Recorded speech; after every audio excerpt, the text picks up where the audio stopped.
Jadi dapat saya laporkan bencana banjir di Kabupaten Aceh Barat untuk saat ini, alhamdulillah sebagian daerah yang berdampak pada awal bencana banjir itu sudah surut, namun masih ada beberapa wilayah yang masih terdampak.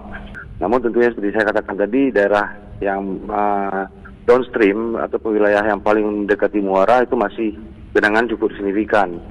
Jadi, tapi di daerah upstream ataupun di mainstream, daerah hulu dan pertengahan itu sudah signifikan penurunan airnya.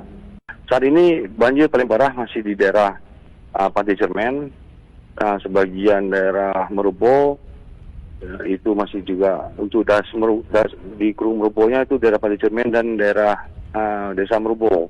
Di Aceh Barat khususnya masih ada satu wilayah yang masih terisolir, itu karena memang jalur akses jalannya bukan tergenang tapi memang putus akibat sungai, akibat luapan sungai.